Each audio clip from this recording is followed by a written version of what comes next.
Okay, I want to pick up a little bit with where we left off in the studio.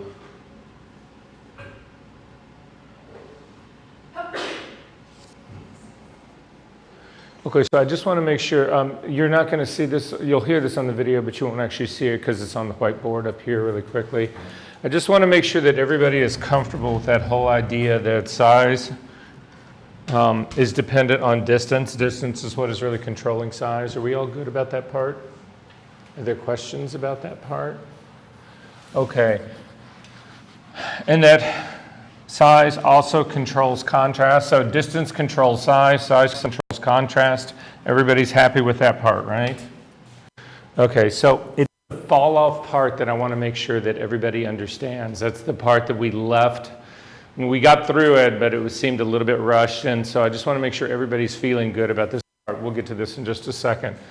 So again, what we're talking about is, let's say, we're going to do an extreme example now, because I think that might be, we'll get this through a little bit better. So this is our person right here, and I have a light, a small light, relatively small light, that's actually just 1 foot away. Does that make sense? So the distance from this person to this person, this distance in here is exactly 1 foot. Does that make sense? And then let's say I've got a background that's 1 foot behind them. Does that also make sense? So the distance of the light to the person is 1 foot, but the distance of the light here to the background is 2 feet. Are we good on that part? Okay, so we run into light fall off. Light fall off is a very, I mean, you guys instinctively, you know this. If you're setting up a light now, in most the sun is so far away, you have real even light everywhere. That's because the sun is so far away.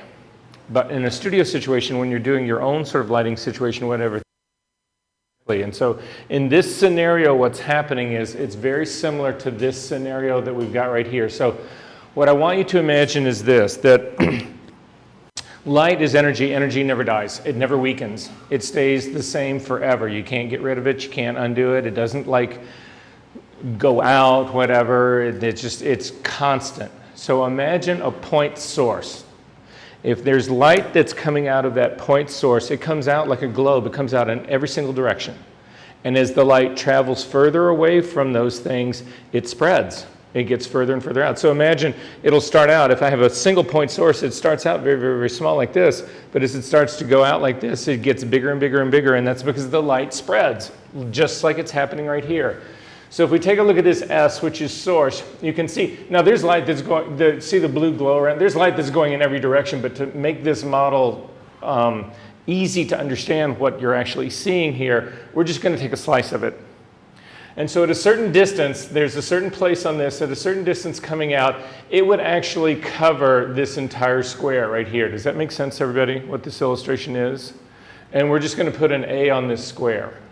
Are we good about that part so far?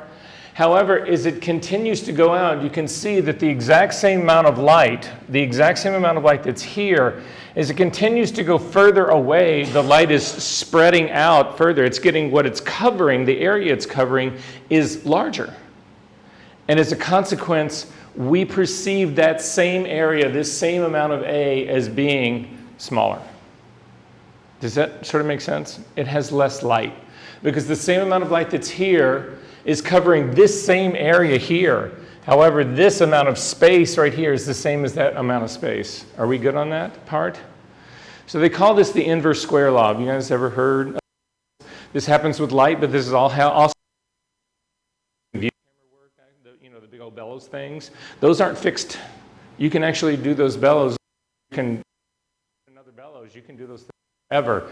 And so you have light fall off inside of a camera as well, and it follows this exact same law. So this is basically what the law says, is if we go from this source point out here to this first thing right here, they're just going to call that R. It doesn't matter what R is, just the distance. In our case, R is 1 foot, because we're going to say this is where the person is. So this is my light, this is where the person is, and this is where the wall is. Does that make sense to everyone? We good on that with the same illustration? Okay, so this first R here is it's 1 foot. And the second R here, we're just going to actually say it's the exact same setup that we set up here. It's double this distance. So this out here is double the distance from here to here is doubled here. So this was 1 foot to this, 2 feet to this. Are we good on that part? So then here's the trick about the inverse square law. You take both of these things, so I've got the 2 feet right here, and you square them. And all squaring means is that you multiply the value times itself. So in the one at the very top up here, we have 1 times 1 equals 1, right? And then we have 2 times 2 equals 4, right? We have 1/4 of the light, and you can see it happen right here. This is consumed by this area right here. This is only 1/4 of this space. So we have 1/4 of the light. How much is that in f-stops? What's half of the light? How many f-stops is half? How many would be half again? It's a 2-stop fall off. So even though this is going to be really hard to believe, in our little illustration right here, if perfect exposure on the figure right here is f16, actually the light back here, what's happening back here, this is actually reading at f8. That's how much light fall off. It's a 2-stop light fall off in 1 foot. Now, I know whenever I do this before, people look at that and go, that's just not possible. Come on, that light's only 2 feet away. That cannot be a 2-stop fall off, but it is. Make sense? Okay, so now we're going to try a slightly different set of values here. I'm going to move this. Well, we'll go ahead and leave this right here. Sorry. We'll leave the wall right where it is. I'm going to get rid of these numbers up here.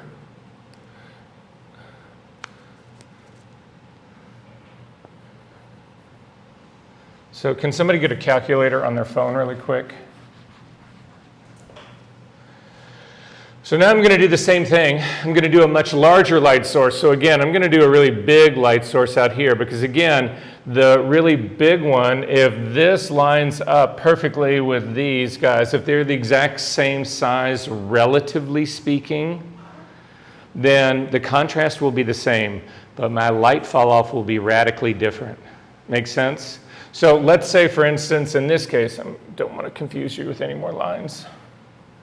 In this case right here, let's say that the distance from my light here to my subject is 20 feet, and that would make the light to the back wall 21 feet, because again, the distance in here between the person and the background hasn't changed. It's still just 1 foot, right? So this is what I need to do. We're going to then do the very same thing. I've got 20 feet here, and I've got 21 feet here. So 20 times 20 equals 400. And then what's 21 times 21? 441. So this is my ratio now. I've got a 400 over 441. Let's just round it off to a 440. It'll make the math easier on this. So divided by 4 is 10 over 11. It's, we have lost an 11th of the lighting. Does that make sense? It's negligible. If this is now at f16, this is going to be at f11.9. It's virtually identical.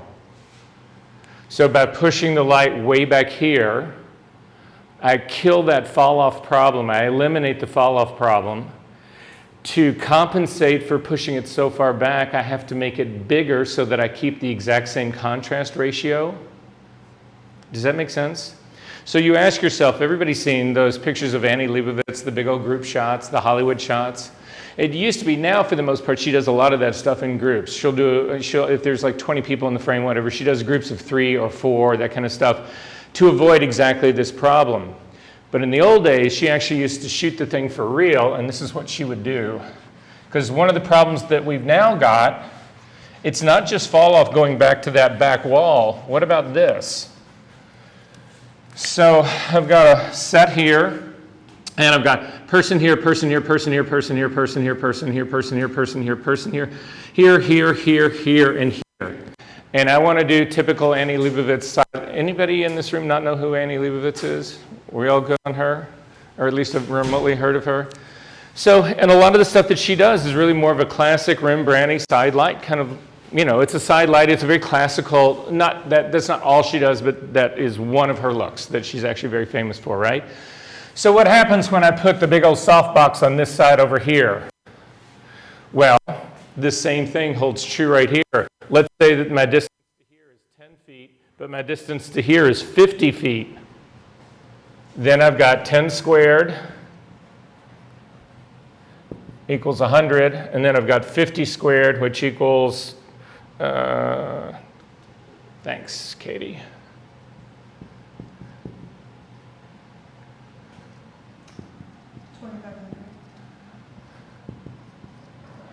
Knock those off, cut this by 5. That's 2 over 25. That's 2 over 50. It's 1 over 25. Does that make sense what's going on here? So the light that's hitting here is 1/25 of where I started here. Huge problem. I'll never get this to balance. Not in a million years. So then you start putting up other lights here. You do another light here, and another light here, and another light here, and then you don't have any illumination anymore. So in this case, photography is driving your... So instead, what she does is this.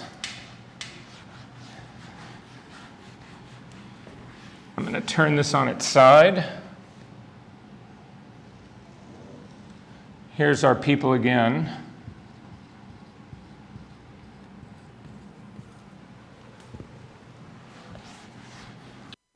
She comes out here with a monster wall of light. And then the distance from here to here is it's negligible about the distance, the shift in distance. It maybe falls off a half a stop.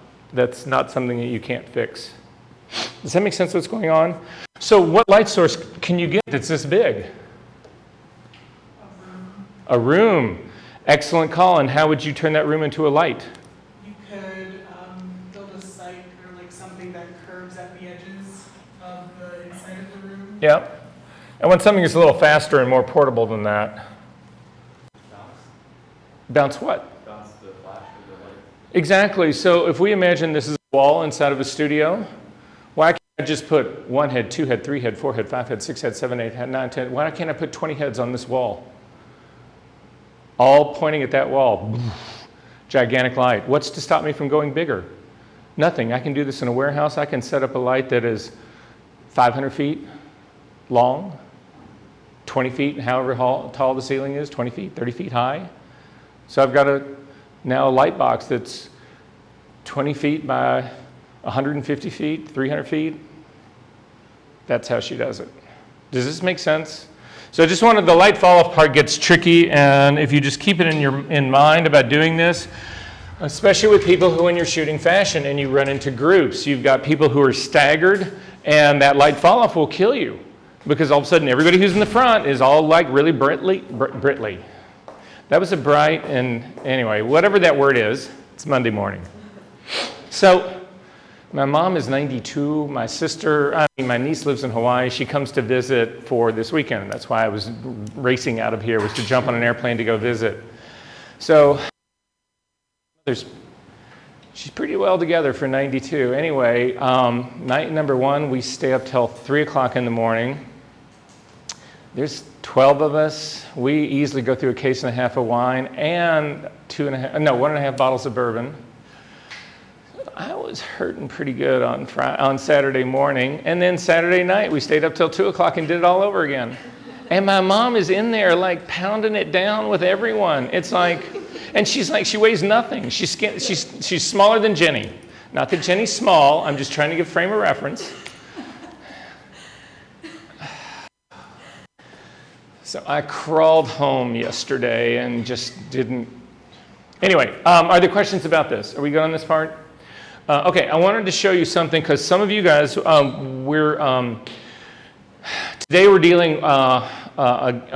we're getting into, again, serious body modification, transform stuff. I've already said this once, I just want to reiterate this again. This is not about anyone's stereotypical view of what beauty is or what beauty should be or how things should look or not look or whatever. This is purely exercise to learn the tool set. So I want everybody to understand that part and to keep that in mind. Just as much as you can take a tool to make something narrower, you can make it wider. So anyway, I just want that part stressed.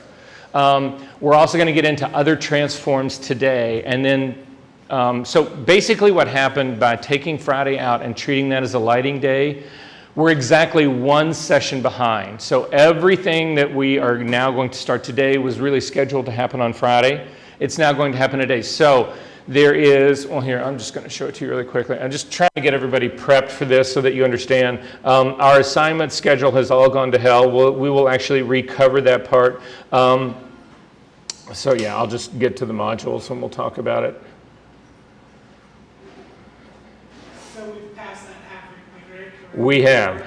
We're starting. We were good through week 8 and the critiques. Where things went off the rail is this session 9, that was last Friday. That became the lighting day. So today now we are going to do this. What I'm going to steal is, so this is today, this is on Wednesday. Yeah.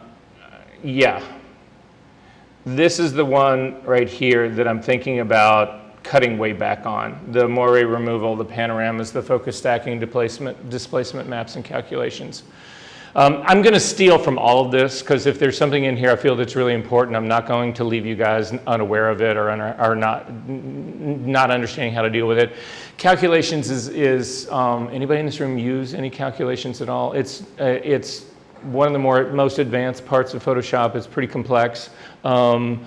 If you really master it, it can do some remarkable things for you, but it takes a lot. That may be a place where we cut back because I've got to leave room for actually working on portfolios. So the class after this, you'll see we get into branding and portfolios. The Photoshop stuff will end at that stage of the game and we'll start looking at work again. So speaking of, how are you guys feeling about final project works, semester-long project? Yeah. I'm just saying that not to freak anyone out. I'm the friendly reminder. But at any rate, if we follow this schedule, it means that some of this stuff, we don't really get into doing compositing stuff until Wednesday. But I know that there's a couple of people in this class who've already expressed a desire to shoot a certain kind of composite. Have you guys had any experience shooting composite work here so far? Has there been a class where they've actually gone through some stuff?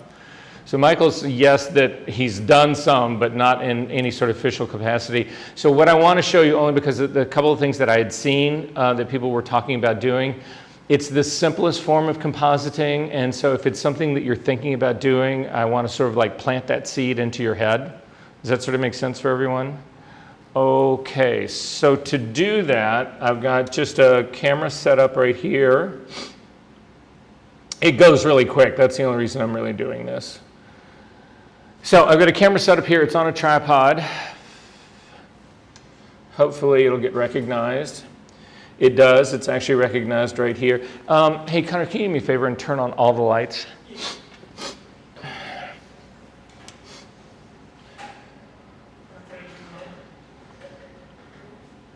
No, all on. Yeah. Thank you. So what do you think the exposure in this room is right now, guys? Just a guess. Well, you can see my guess, so I guess that's it. So I need everybody to do this. I need everybody except for Jose to get up and come and stand over here. Sorry, Jose, I'm not picking on you.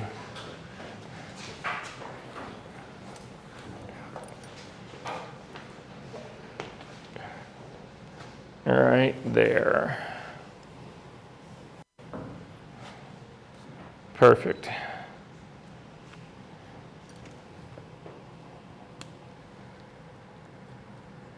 Feeling lonely out there? A little bit? Hang on one second. Okay, a little bright, but not too far off. All right, hang on one sec. Okay, so in this case, I would do it exactly the way that I've actually done this before, and I think I've showed this to you guys, but I want to make sure. Can you guys see the screen? Okay. I know it's a little blown out, but we need it to be that way. So in one of the preference settings for Capture One, you can set what you want your highlight and shadow thresholds warnings to actually be. And it sits right here at exposure, and it's this setting right here. So by default, enable shadow warning is not turned on. I do turn it on, and I do set it to a 15. And then the exposure warning, I set at 250. Why do I set that at 250? It's my range that I'm going for, right? I'm going for that 245 to 250 range, so I'm worried about anything that's clipping over this. So I'm gonna say okay to this. And this is the clipping warning right here. It's this little triangle that got an exclamation point in it. And you can see that I'm actually blown out in this area right here. You can see it's reading a 254, whatever. So I'm simply, Jose, don't move. I'm simply gonna stop down a full stop. I'm at a quarter of a second. What's one stop down? Doubling and halving, doubling and halving, doubling and halving. What is half of a quarter? An eighth. Okay, nobody ever acts like they know this shit. If I gave you $1 and said, could you give me 3/4 of that back? How many quarters would you give me? 3. 75 cents. We all know this shit. Don't let fractions flip you out. Everybody knows this stuff. So anyway, a quarter, so an eighth is half the time of a quarter. And I'm just gonna try it again. So in this case, I'm still got a blown out right here. Sarah's crowding my frame, but that's okay. She has a right. I'm going to actually double click and come in on this and just see how bad the burnout on Jose is. So in this case, I've got a 255 in the R channel, again, indicating it's full overexposure, so I'm okay with that. So I'm going to go down another stop. What's another stop down from an eighth of a second? 15.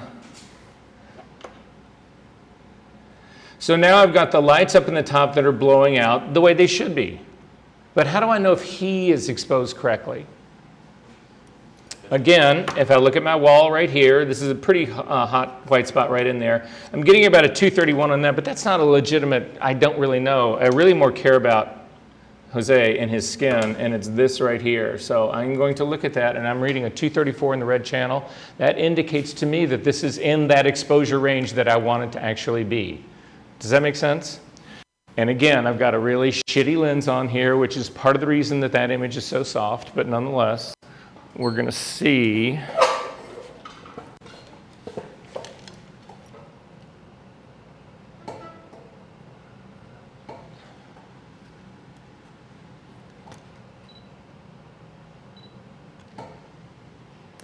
All right, so here we go. All right, don't move.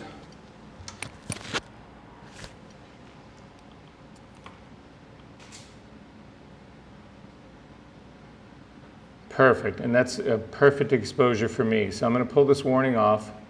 So then, Jose, I need you to get up now and go to the very next chair. And don't move.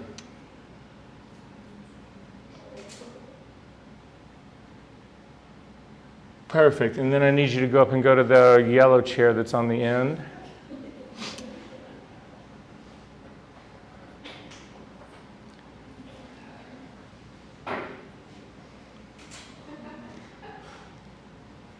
And then finally, I need you to stand right where the garbage can is that's got black on it. Just stand right there and actually pick up the phone. Let's do something like you're really doing. No, the phone on the wall. I know, right? Okay. Okay, everybody can sit down again. Let's kill the lights. I'm going to load these files onto the hard drive. I'm going to send the hard drive around right now. So Henry was here on Friday, and he was like, well, what about the homework that was due on Friday? And I said to him, we'll just do it on Monday. So can you do me a favor? Any homework that you've got, can you put it on the hard drive that I'm going to pass around right now? But we're also going to, there's going to be a folder in here that has these images in it, and I need you to copy that folder to your computer so that we can all do this composite together. Make sense? All right, so we started with 51.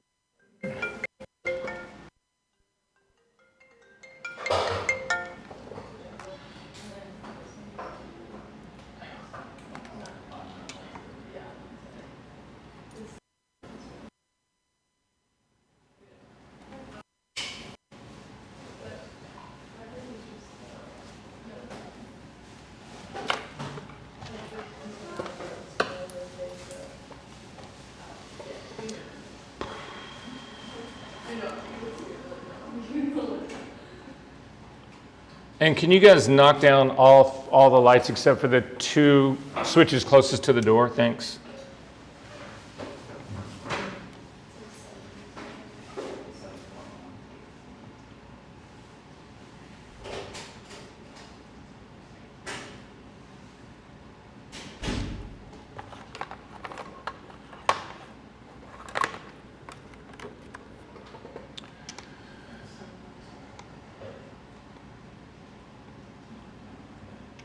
Okay, so like we've done both.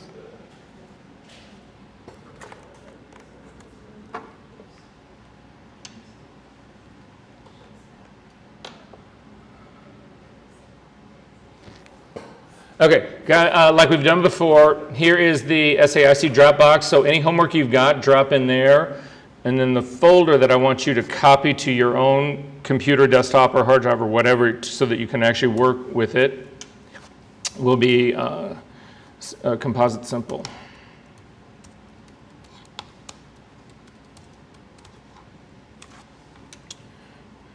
And those are...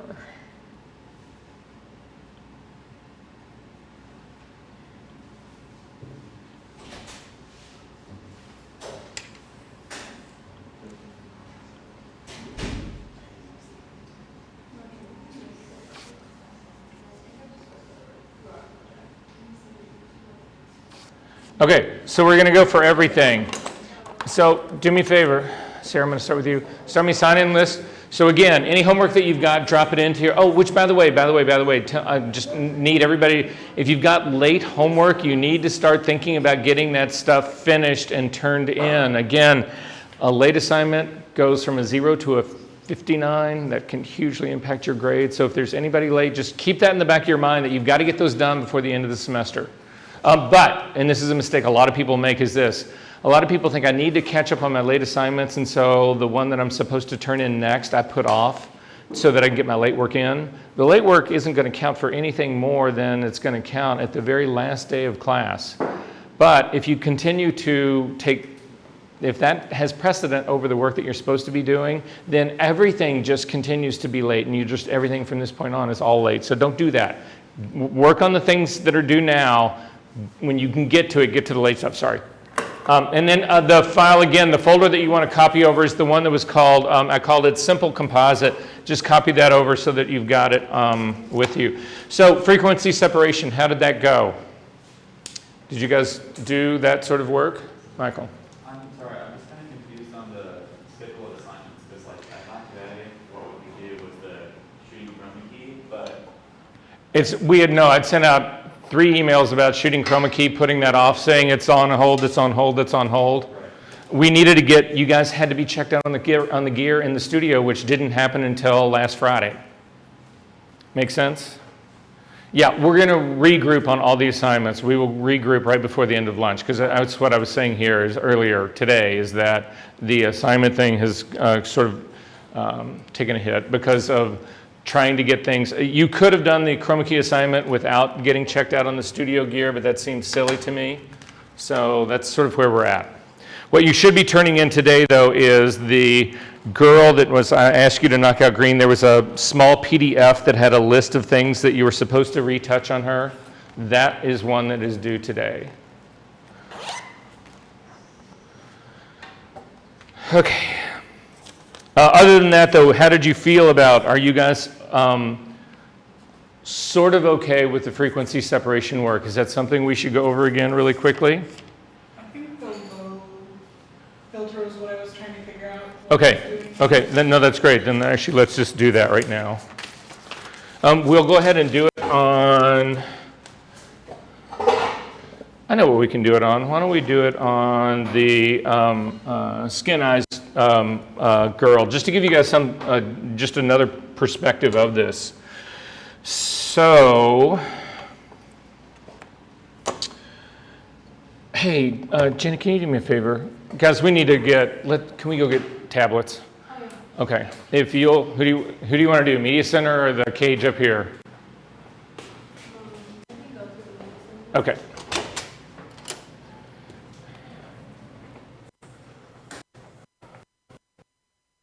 Some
All right, so again, try to get the kind of tablet that you've had before, just so that we don't go through a nightmare again. Some of you guys may already have tablets checked out from that you checked out over the weekend. You can just use that. But other than that, these are the insane, we've got to plug it all in ones, which means we also need extension cords. I'm going to pause that video.